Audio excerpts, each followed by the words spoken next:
ಕಳೆದ ತಿಂಗಳು ನಮ್ಮ ವಿದ್ಯಾಗಿರಿ ಪೊಲೀಸ್ ಠಾಣಾ ಸರಹದ್ನಲ್ಲಿ ಇರುವಂಥ ತಳಸಿಂಕೊಪ್ಪ ಅನ್ನೋ ಗ್ರಾಮದಲ್ಲಿ ಒಂದು ಪ್ರಾಪರ್ಟಿ ಡಿಸ್ಪ್ಯೂಟ್ ಕುರಿತಾಗಿ ಸಂಘರ್ಷ ಆದಂಥ ಸಂದರ್ಭದಲ್ಲಿ ಕೆಲ ವ್ಯಕ್ತಿಗಳು ತಮ್ಮ ಹತ್ರ ಇದ್ದಂಥ ಪಿಸ್ಟೂಲು ಮತ್ತು ತಮ್ಮ ಹತ್ರ ಇದ್ದಂಥ ಗನ್ಮನ್ ಯಾರಿದ್ರು ಅವ್ರ ಪಿಸ್ಟೂಲ್ನ ಉಪಯೋಗಿಸ್ಕೊಂಡು ಏರ್ ಫೈರ್ ಮಾಡಿದ್ದು ಮತ್ತು ಫೈರ್ ಮಾಡಿದ್ದು ಒಂದು ಘಟನೆ ನಡೆದಿತ್ತು. ಅದರಲ್ಲಿ ಒಬ್ಬ ಯುವಕನಿಗೆ ಕಾಲಿಗೆ ಪೆಟ್ಟು ಕೂಡ ಬಿದ್ದಿತ್ತು. ಇದೊಂದು ಗಂಭೀರ ಪ್ರಕರಣ ಆಗಿತ್ತು. ಮತ್ತು ಆ ನೊಂದ ಯುವಕ ಏನಿದ್ದಾನೆ ಆತ ಪರಿಶಿಷ್ಟ ಪಂಗಡ ಅದಕ್ಕೆ ಸೇರಿದ ಯುವಕ ಆಗಿದ್ದರಿಂದ ಅಟ್ರಾಸಿಟಿ ಆ್ಯಕ್ಟ್ ಏನಿದೆ ಅದನ್ನು ಇನ್ವೋಕ್ ಮಾಡಿಕೊಂಡು ನಾವೊಂದು FIR ಮಾಡಿದ್ವಿ. ಆ ನಂತರದಲ್ಲಿ ನಮ್ಮ ಪ್ರೋಟೋಕಾಲ್ ಪ್ರಕಾರ ಅಟ್ರಾಸಿಟಿ ಸೆಕ್ಷನ್ಸ್ ಇದ್ದಾಗ CRE ಸೆಲ್ಗೆ ಕೇಸ್ನ ಹ್ಯಾಂಡ್ ಓವರ್ ಮಾಡಬೇಕು. ಆ ಒಂದು ಕೆಲಸವನ್ನು ಕೂಡ ಮಾಡಿದ್ವಿ.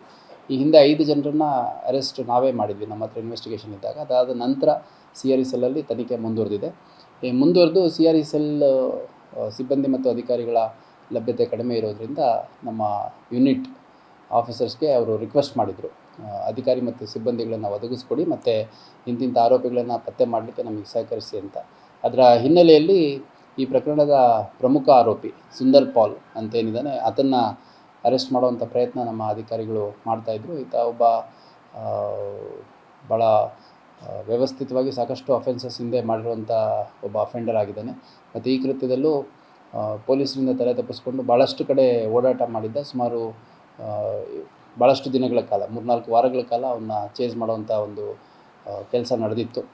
ನೇಪಾಳ, ವೆಸ್ಟ್ ಬೆಂಗಾಲ್, ಒರಿಸ್ಸಾ, ಬೆಂಗಳೂರು, ಗೋವಾ ಇಲ್ಲೆಲ್ಲ ಅವನು ಇಷ್ಟು ದಿನಗಳಲ್ಲಿ ಮೂವ್ಮೆಂಟ್ ಮಾಡಿದ್ದ ಅನ್ನೋಂಥದ್ದು ನಮಗೆ ತಿಳಿದು ಬಂತು. ಭಾಳಷ್ಟು ಪ್ರಯತ್ನ ಮಾಡ್ತಾಯಿದ್ರು. ಸ್ವಲ್ಪದರಲ್ಲೇ ಮಿಸ್ ಆಗ್ತಾಯಿದ್ದ. ನಿನ್ನೆ ತಮಿಳ್ನಾಡಿನ ನಾಗಪಟ್ಟಣಂ ಹತ್ರ ಏನೋ ಅವನ್ನ ನಮ್ಮ ಅಧಿಕಾರಿಗಳು ಯಾರು ಹೋಗಿದ್ದರು ಅವರು ವಶಕ್ಕೆ ತೊಗೊಂಡು ಇವತ್ತು ಬೆಳಗ್ಗೆ ತೊಗೊಂಬಂದು CRE ಸೆಲ್ ನಮ್ಮ civil right enforcement wing investigating officer ಯಾರಿದ್ದಾರೆ DSP ಅವ್ರ ಮುಂದೆ ಹಾಜರು ಮಾಡಿದ್ದಾರೆ. ಇನ್ನೂ ಕೆಲವು ಆರೋಪಿಗಳನ್ನು ವಶಕ್ಕೆ ತೆಗೆದುಕೊಡಲಿಕ್ಕೆ ನಮಗೆ ಸಹಕಾರ ಕೋರಿದ್ದಾರೆ. ಎಲ್ಲ ಆರೋಪಿಗಳು ಪತ್ತೆ ಆಗೋವರೆಗೂ ನಾವು ಸಂಪೂರ್ಣ ಸಹಕಾರವನ್ನು ನಮ್ಮ ಹುಬ್ಬಳ್ಳಿ ಧಾರವಾಡ ಪೊಲೀಸ್ ಘಟಕದಿಂದ CRE ಸೆಲ್ಗೆ ಒದಗಿಸಲಾಗುತ್ತೆ. ಇಲ್ಲ, ಈಗ ದಿಸ್ ಈಸ್ ನನ್ನ ಈ ಹುಬ್ಬಳ್ಳಿ ಧಾರವಾಡದಲ್ಲಿ ಮಾಡಿದ ಕೇಸ್ಗಳಲ್ಲಿ one of the challenging cases ಅಂತ ಹೇಳಬೇಕು. ಯಾಕಂದರೆ ನಮ್ಮ 3-4 ತಂಡಗಳು ಬೇರೆ ಬೇರೆ ರಾಜ್ಯ, ಈವನ್ ನೇಪಾಳದಲ್ಲೂ ಕೂಡ ಈ ಒಂದು ಮೂಮೆಂಟು ಆಗಿದ್ದನ್ನು ನಾವು ಗಮನಿಸಿದ್ವಿ. ಭಾಳ ನಟೋರಿಯಸ್ ಇದ್ದಾನೆ, ಕ್ರಿಮಿನಲ್ ಮೈಂಡೆಡ್ ಇದ್ದಾನೆ. ಆಮೇಲೆ ಇದು ಒಂದೇ ಅಲ್ಲ, ಇನ್ನೂ ಭಾಳಷ್ಟು ಪ್ರಕರಣಗಳು ನಮ್ಮ ಹುಬ್ಬಳ್ಳಿ ಧಾರವಾಡದಲ್ಲಿ ಹಿಂದೆ ಕೂಡ ದಾಖಲಾಗಿತ್ತು. ದಾಖಲಾದಂಥ ಸಂದರ್ಭದಲ್ಲೂ ಒಂದು ಮೋಡಸ್ ಏನಿದೆ ಹೊರ ರಾಜ್ಯ ಅಥವಾ ಹೊರ ದೇಶಗಳಿಗೆ ಹೋಗ್ಬಿಡೋವಂಥದ್ದು. ಇನ್ಫ್ಯಾಕ್ಟ್ ಇದರಲ್ಲಿ ಆತ ತನ್ನ ಬಾಡಿಗಾರ್ಡ್ ಯಾರಿದ್ದ ಅವನಿಂದ ಏನೊಂದು ವೆಪನ್ ತೊಗೊಂಬಿಟ್ಟು ಅದರಲ್ಲಿ ಫೈರ್ ಮಾಡಿರುವಂಥದ್ದು ನಮಗೆ ಘಟನೆ ನಡೆದ ವಿಡಿಯೋಗಳಲ್ಲಿ ಕಂಡುಬಂತು. So is very criminal minded person.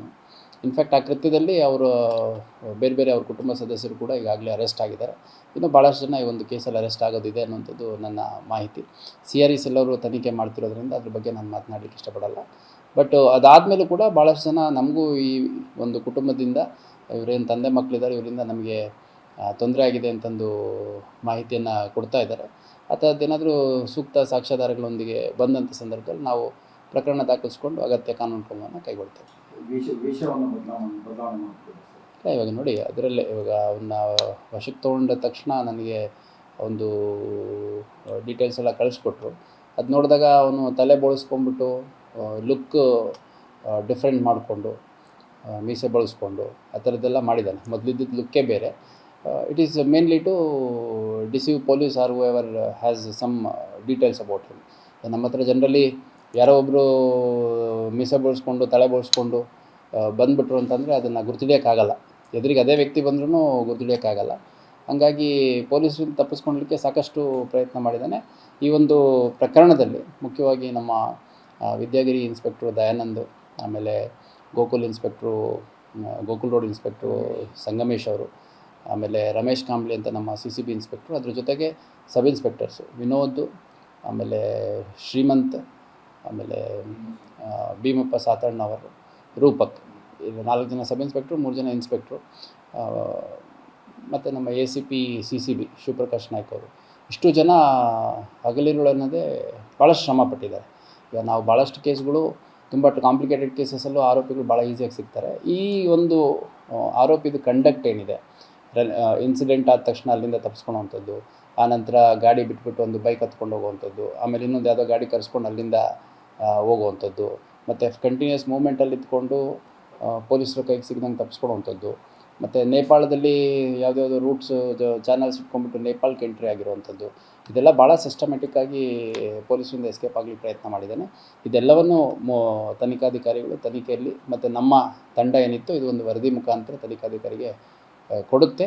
ಈ ಥರ ಕ್ರಿಮಿನಲ್ ಎಲಿಮೆಂಟ್ಸಿಂದ ಸಾರ್ವಜನಿಕರು ಕೂಡ ಎಚ್ಚರಿಕೆಯಿಂದ ಇರಬೇಕು ಅಂತ ನಾನು ಹೇಳಲಿಕ್ಕೆ ಇಷ್ಟಪಡ್ತೀನಿ.